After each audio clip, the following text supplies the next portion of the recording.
Good afternoon, everyone. Welcome to B4 Live. I'm John Kennedy, stepping in for Richard Rosser today, although I have a crack team behind me, Lorna, Rob and Keith. We are very privileged today because I've been chatting to Richard Knight this morning, who is a remarkable chap and will be sharing many of his brilliant insights, not just from marathon running, but also about the marathon that is your business as well. And very shortly, I'll be handing over to Richard for 15 minutes of very, very interactive slides and very, very interesting insights, and then we'll hopefully have a Q&A, although as ever the team will be able to put stuff on the chat, and if you would like to ask a question during, we'll save that up for the end, and hopefully Richard will be able to enlighten us further. So without further ado, over to Richard Knight, and thanks ever so much for joining us. Thank you very much, John.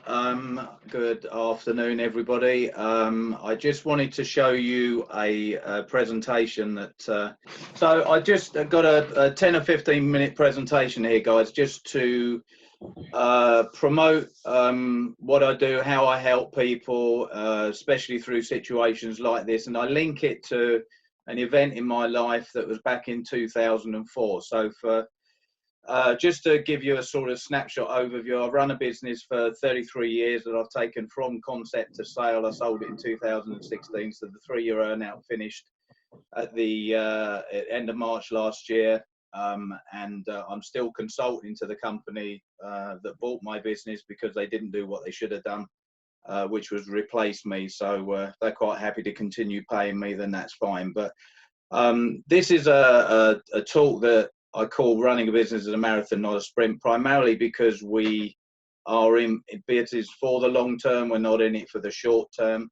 But I relate it to an event. I ran the London Marathon back in 2004 and 2005. So it was what I learned in business that helped me through that process, and also what I learned from running the marathon that also helps me and helps other people in business. So basically everything starts with a dream. So my dream was to run the London Marathon.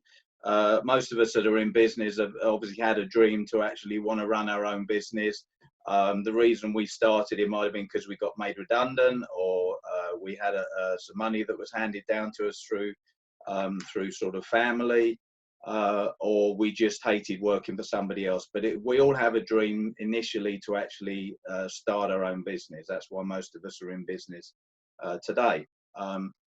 And for me, it's like having the dream to run the London Marathon, and then I needed to make a decision. So actually having a dream without making a decision or putting in the action is not going to actually achieve anything. So I used got some quite funny slides here as well, so just to sort of lighten it up a little bit. So I had to make a decision. So I sat there for 23 years, watched it, made a decision after the 23rd, right, that's it, I'm going to run the 24th London Marathon.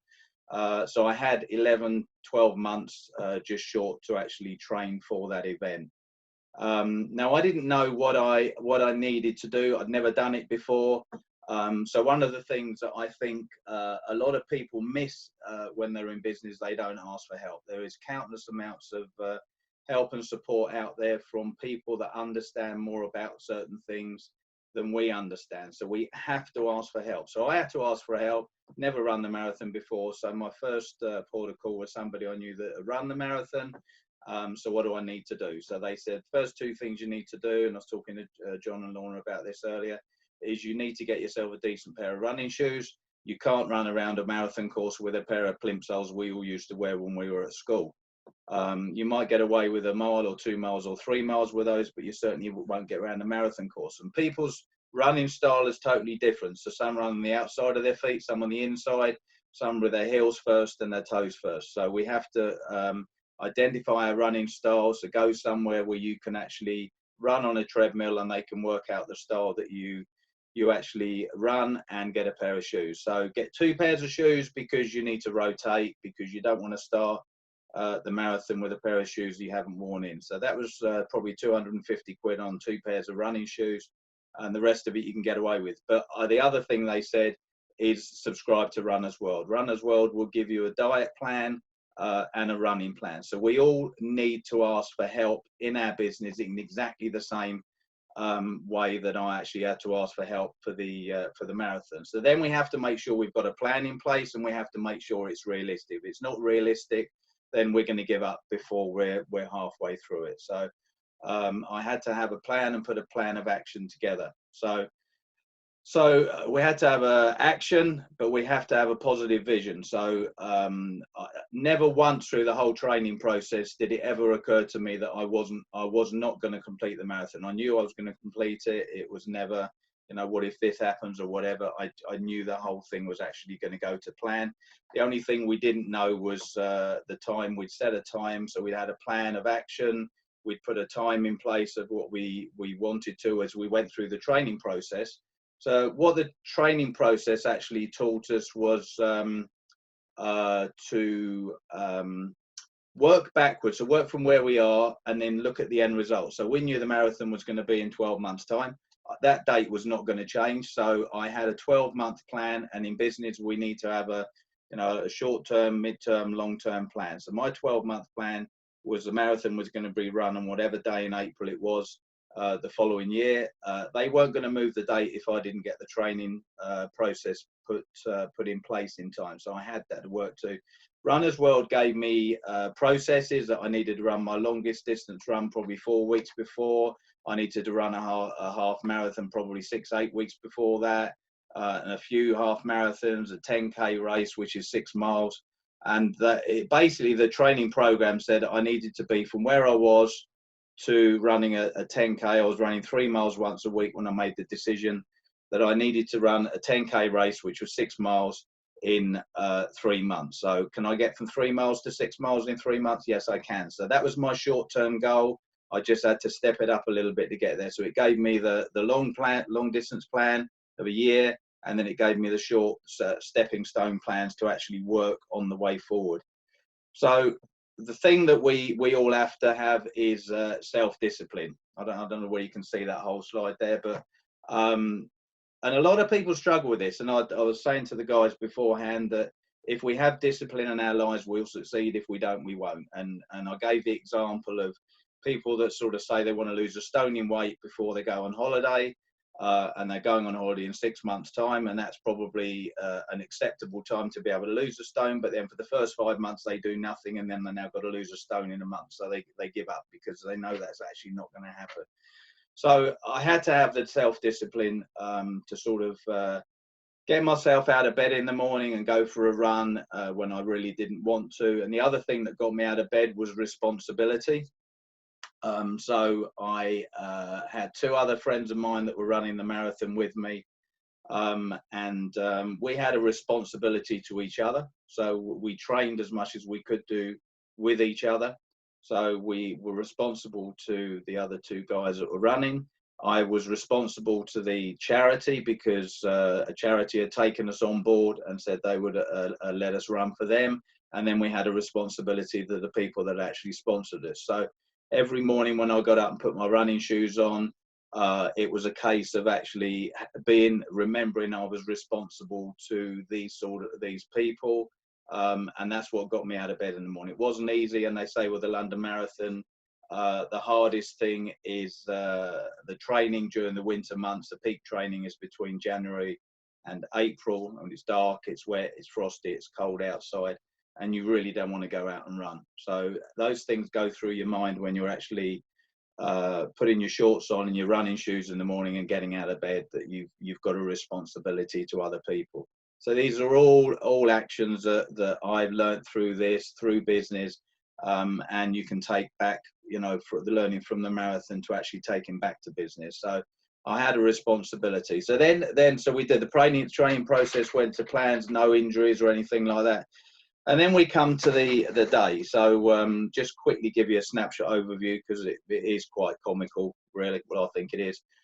So we were, you have to send in before the day, you have to send in what time you think you're actually going to do. So I'd run a half marathon in about 2 hours and 4 minutes was the quickest one I'd run on the training process.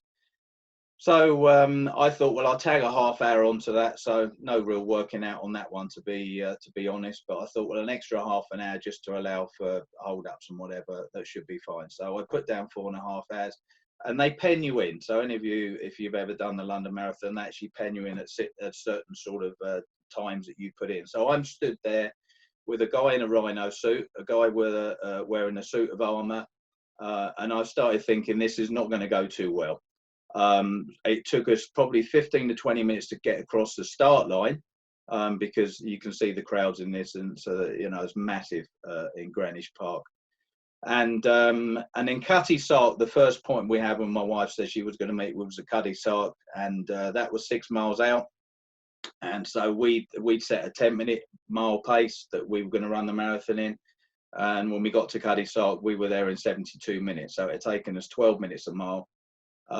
So we were way behind the time that we wanted to do. So then he starts going through your mind, okay, what have I got to do to keep up and keep on track to where I want to be, to actually get back to doing it in 4.5 hours? And then, you know, it's difficult to try and work things out when you're running a marathon and your focus is on running. So then you start to think, well, just forget it. Let's just worry about getting around the course and not worry about the time. So, because otherwise it was going to take unnecessary energy away from us by focusing on time. So so we just went out to enjoy it. So the time became irrelevant, and it was just there to enjoy it and soak up the atmosphere, and whatever else goes through your mind during the course of that day. And I got to 20 miles. So the guys that were running it with me, one was 16 years younger than me, one was 10 years younger than me. We got to about 20 miles, and I said to the guys, look, I'm going to have to stop and walk for a bit, guys, because you know, this is really doing me in. And they both said to me, thank God for that. We wanted to stop about 5 miles ago, but because you were the eldest one, we weren't going to stop if you were keep going. So that was pretty good. So the last 6 miles were pretty much a walk and run situation. So I don't remember, because that was all down the embankment, running towards the Houses of Parliament, and then turn right, run towards Buckingham Palace. I didn't see the Houses of Parliament. I didn't see Buckingham Palace because of the last 6 miles, it was all I could do, just put one foot in front of the other, and just keep going, just keep moving forward. And a funny event was, I had somebody that was probably 70 years of age that came up and patted me on the back while I'm walking or running down the embankment, saying, come on, Sonny, you can do it. And the support and help that you actually get on that day is just unbelievable. So, but it never once did it occur to us to ever give up. So never went through our mind, and you know, that was probably the thing that actually carried us through those sort of times. So, you know, slide here that imagine with all your mind, believe with all your heart, and achieve with all your might. So any of us can actually imagine something. If we can believe it, we can achieve it. And you know, I have a saying that somebody said that the human mind we were never given the ability to do something without giving us the ability to actually achieve it. So everything we can do, it's all in our mind. Limits exist only in our mind. So that was me on the left with a stupid orange hat on, and the two guys that actually ran it with me. So we actually trained together, we ran together, and we crossed the finishing line together. But it was in my mind, it was a massive achievement to actually do that. It took us about 5 hours and 12 minutes to do it. So we're about 42 minutes, 42 minutes slower than we expected, but a lot of that was down to the holdout. But the experience that I learned from that, that I can take back to business, and what I learned through being in business that helped me through that entire process, was just unbelievable. So I hope that's given you a bit of a snapshot overview to an experience in my life. And we all have a story. I say to everybody, we all have a story. Everything we've ever done in life is something that we can tell and pass on to people that we're helping support in business. So I'm going to stop sharing that screen now, John. So if there's any questions, and I'll leave it open for people to come back.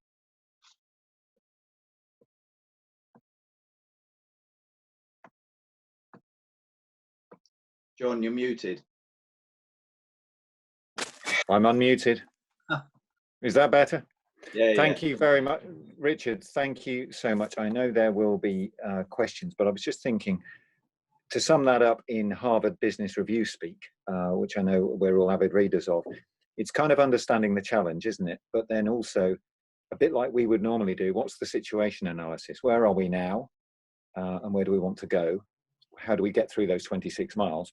But also what I loved about how you did that was, well, you need coaching, you need the expertise, you probably need the equipment, as we're all finding out these days.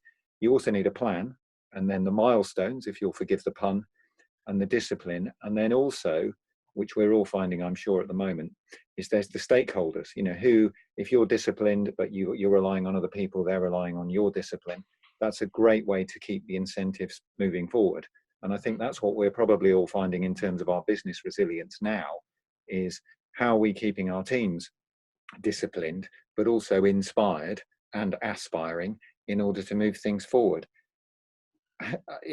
Are there any, let me just check on screen, are there any interesting questions? Because I have several thoughts, but I would love other people to contribute as well, because I found that both stimulating, but also very, very apparent to, you know, and particularly pertinent to the time we're in now, where we're not sure whether we're sprinting through this or we're actually slogging our way through a marathon. We don't know whether this is a month, 2 months, 3 months, or economically we might be at 6 months or a year even. So we have to have the mindset of marathon runners, even if we're natural sprinters. Would anyone else like to comment or give an insight or sponsor Richard for the marathon in 2021, which is a possibility? And also, Richard is particularly motivated now because with the Olympics delayed by a year, you know, there's all sorts of potential for him. Thanks, John. Diane, I see you waving. I see you waving from that beautiful veranda in Barbados. I wish. Oxford it is, as you know. So, Richard, in fact, that was going to be my question. Has this inspired you to run another marathon? I'm not a marathon runner. I'm a park run 5K is enough for me, but from a family of marathon runners. So have you done it again, and do you plan to do it in the future? I did it twice, Diane, so I only ever intended to do it once, so which was in 2004, but because the next one was the 25th London Marathon, I ran that one as well. So no, I haven't had any other interest to want to run it again, but I firm believer never say never, because you know, something can happen in our lives that just motivates us to do something, and who knows? Who knows? Thanks, Diane. Phil, I see Phil waving his hand. Come in with some strange brew, Phil. Hi, John. Hi, Richard. I think the key thing that came out of that was about, yes, you was to help you, but this time is an amazing opportunity for people. Obviously, it's not a good time for business, not a good time for everybody, but it is a good time to do what any coach will tell you, and that is to stand back from your business, to do some work on your business rather than in your business. This is the time when we've got time to actually look at ourselves and call in the experts, whoever they are, that we need to, you know, to question everything. Make sure when we come through the other end, we're in the best possible state. And I think that was a major lesson from what I was hearing from you, was to call on specialists of all different types to help. Well, yeah, you have to, Phil, because we can't be all things to all people. You know, it's like I always say to people, you don't know what you don't know, and we don't know who we don't know. And this is where networking for small businesses is so vital, because a lot of the larger businesses that don't go networking, they're not aware of the services and the help and support that's actually out there. And I see it all the time. But the fear I have for a lot of small businesses is they don't ask for help. There are people out there, especially now, there are a lot of people out there that are quite happy to give help for free if they can, because we're all in the same boat. And I think this is a time for putting people ahead of making money. We have to help and support each other, because we all need to come through this and out the other side. You know, there's 5.5 million businesses in the UK, which 4.5 million employ less than 10 people. And I read an article the other day that said something like 1 million of those businesses could actually go. That's frightening. And businesses need to use this time wisely and actually ask for help and support if it's actually out there. And there's an amazing amount of help and support out there. Absolutely. And the good news is we've got the time. Yeah, we have. Yeah.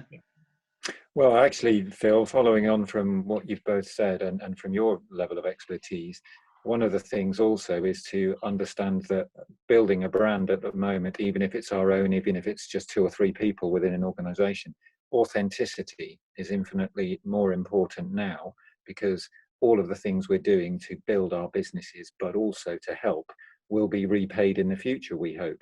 And I think the brands that, and we've had this discussion over the last few weeks, the brands that are not being very authentic or being very fair to their stakeholders or staff at the moment will possibly never get some of us back as patrons. There are certain airlines and pubs that I've actually never been in the pubs, but there are certain airlines and pubs and other organizations which I will never wish to frequent or spend my money on again. And I think that type of behavior, which is often incredibly well reflected at SME level, you know, in the sense of being positive and doing stuff, hasn't actually been as well reflected at sort of multinational and national level. Absolutely. I mean, people do need to be authentic. There's definitely no doubt about it. I think the brand, too many businesses and their employees don't actually know what they are. They don't really understand the values. They don't understand the brand that they represent. But it's really important that business owners and every employee in a business knows exactly what the business is about. But as you say, it takes a long time to build a brand, but you can kill a brand in minutes by doing the wrong thing, saying the wrong thing. And some people are doing that, making that mistake right now. It's a good point, John. Really good point. I think, I was going to say, I think Kate's itching to ask a question. Sorry. I'm not itching. It's away, Kate. I found that, fantastic, story. I'm about to go running, as you can see, but I've never done a marathon. But two points came up as you were, using that, analogy. One is the support about the people, around you, because my husband and friends have done the marathon before, and it was the support of the people who are not running. As well, who are putting up with you not being there, kind of carrying the weight while you do all the, the training. And so there is this hidden support that sometimes, we forget about. And sometimes, in these times, we can stop and actually have a look and, and use that support. But the other thing about the marathon that seems to me is that what seems to have happened at the moment is you're in the middle of a marathon and suddenly, the finish point has completely changed. And so actually you don't know where you're going. And I think that this is one of the issues that people have, because you're right about, working on the business at the moment. And some businesses will umbrella this is a blip in time. For others, they're having to completely, reposition. And I think this is where the difficulty is for a lot of us, that we might be able to ask the experts, but we're not sure what we're asking them. Because we can do short term, we can do the stuff right now, and we can think long term. But it's this medium term where it's our finances, it's our clients, it's all of that, which is the mucky area that a lot of people are feeling a lot of, anxiety about. And we might just not be able to, necessarily feel confident about investing in resources, because you're right, there's a lot of people doing things for free, but sometimes actually you need to pay, for, resources that we need. So I think this is where some of the anxiety is. It's the short term we can manage, the long term we can probably manage. It's that middle ground. What do we do with that? What's worth investing in? What's not? Well, I think, Kate, we as small business owners, we have to be adaptable, and most of us are. Most of us adapt to situations like this a lot better than the larger businesses. And using, the analogy with the marathon is, we'd set a goal that we were going to run it in 4.5 hours. So that was our goal, if you like, sort of in time. But 6 miles out, we knew that was going to change, because we weren't at the pace we wanted to be at, but we couldn't control that. There was nothing we could do to control that. It was just the sheer volumes of people that we hadn't expected. If we'd have put ourselves down as 3.5 hour marathon runners, then we'd have got clear of all that lot and we wouldn't have had a problem. But of course we didn't know that. I did for the second one, but I didn't know it for the first one. So you have to adapt, and you have to all you can do is focus on what you can control. And that's the only thing that any of us can do. We can't control anything that's outside of our control. So we can only control ourselves and our mind and how we react to the situation. So the goal has moved, but if people had a goal and they set a goal to a certain position, be a certain position by the end of the year, that's not necessarily going to have to change a lot, because maybe something that we've changed in our business through this process has meant that we might actually get there quicker than we would have done in the first place, because now we've taken something on board that we wouldn't have done before. Really important point there. Yeah. And I love the fact that there's been so many business owners out there that have completely reinvented themselves. You know, pubs that are, you know, still cooking and doing home deliveries now, and a lot of restaurants are doing stuff like that. And you know, our own shopping in our own house. My wife's almost frightened to go to the supermarket, so she's sourcing, you know, where can I buy vegetables and fruit online? Where can I buy meat online, so we don't have to go out? And we get in Bracknell, we've got a butcher's called Reeves that only supply to the trade, but now they've started supplying to local people, and they've said they're not going to stop doing that now. So it's opened up another opportunity for them that they never even thought of before. So I'm loving the fact there are businesses out there that are just adapting in such a fantastic way to actually come out of this whole process a lot stronger than they were when they went in. Yeah, and sometimes you need that catalyst you didn't expect. Exactly, you do. Yeah. Phil, Feel free to come back in. Another thing, come back on that, Kate. I think the problem is people are in a situation where, yes, the medium term is difficult, but that's actually why they need some specialists. They need someone from the outside, because quite frankly, they're all too close to the business. They're emotionally attached to the business, too emotionally attached. They can't step back and see the wood for the trees. And that's a problem that really every business owner does have. But right now, they have got to get from where they are now to that future. And that future is a different target now. It's a different goal now, possibly for some. And they will not be able to see that themselves because they're too entrenched in where they are, where they've come from. And I mean, the only business I can't help is me, because I'm too close to me. And I got to admit it, I struggle with myself, but I can look at other people and see how to help them. So I think that going back to Richard's thing about using specialists along the way to help you to get there, using other people's experiences, I think that's the answer to helping people to get through this horrible medium term, to get to a long term, and that long term might be a different long term. Thanks, Phil. I think that's a really good point. But I also, I'll canvass views on this.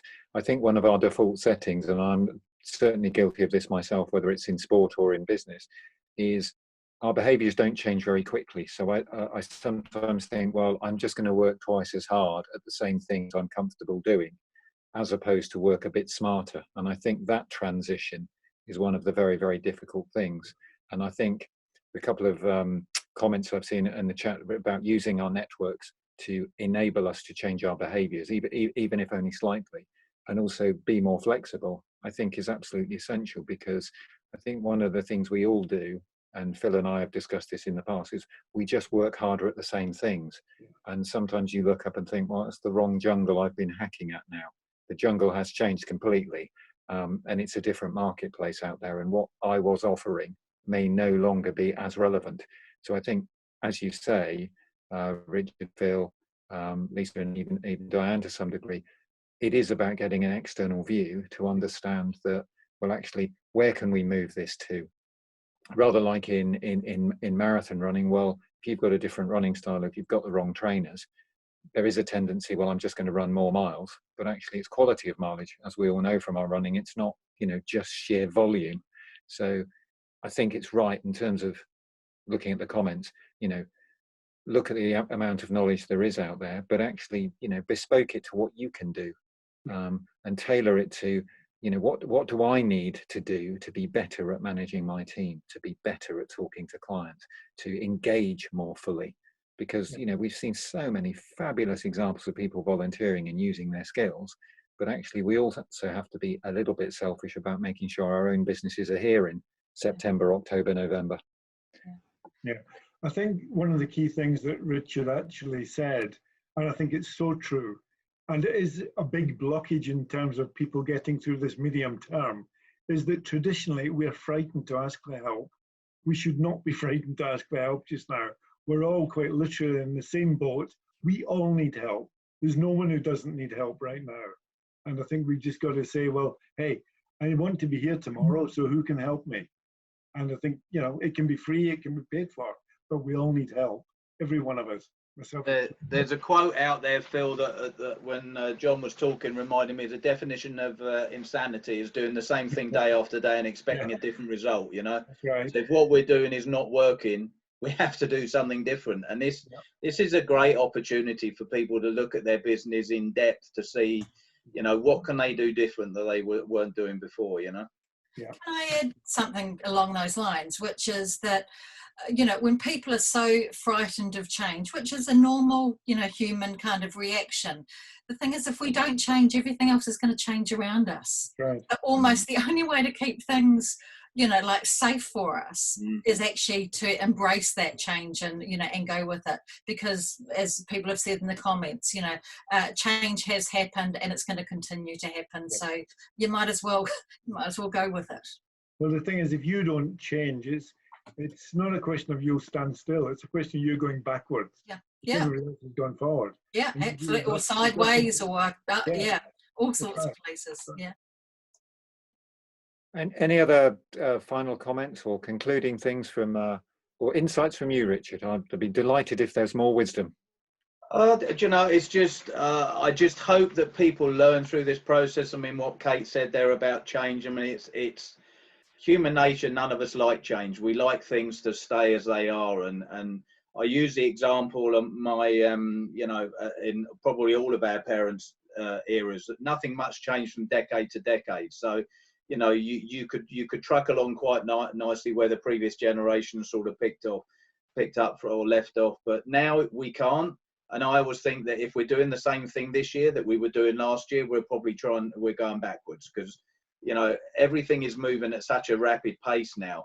We have to adopt things that probably we wouldn't have wanted to. I mean, Zoom is a classic example. Most of us, or a lot of us, would not have used Zoom before, but those that are now using it and embracing it are seeing a whole load of new opportunities coming out of this that were never there before.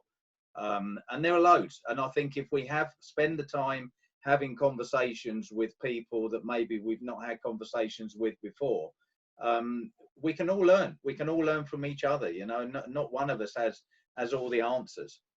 So we need to be open to learning from people that can actually help us maybe get where we want to go, but get there a lot quicker. Thank you, Richard. I couldn't agree more. I think probably I'm as guilty as the rest of you in terms of I'm paid for my expertise and I'm paid to be an expert in a particular sector. So it is quite difficult to reach out and say, well, I'm not an expert in that. I need an expert to help me. And I think we too do get, I'm speaking as a man here, of course, so forgive everyone else. You know, we tend to get a bit wound up in our own egos and our own business and emotionally attached to it. So we don't see the basic things that we could be changing or gradually changing in order to create better, better businesses, just being that little bit better. And I think that's one of the real issues in terms of understanding now that help's out there. We've got a great network, and that's how it should work going forward. Thank you, everybody. Thank you, Richard, firstly, for all of those insights. I look forward to sponsoring you either at the Olympics or the next marathon. There are so many around the world, I'm sure there shouldn't be a problem. Thank you, everyone, for logging in. Good luck with your run, Kate. It's the start of many, many miles. So, and there are infinitely more brilliant talks coming up. Look forward to seeing you all. Look forward to networking with you all. Thanks ever so much indeed. Thanks so much. Bye.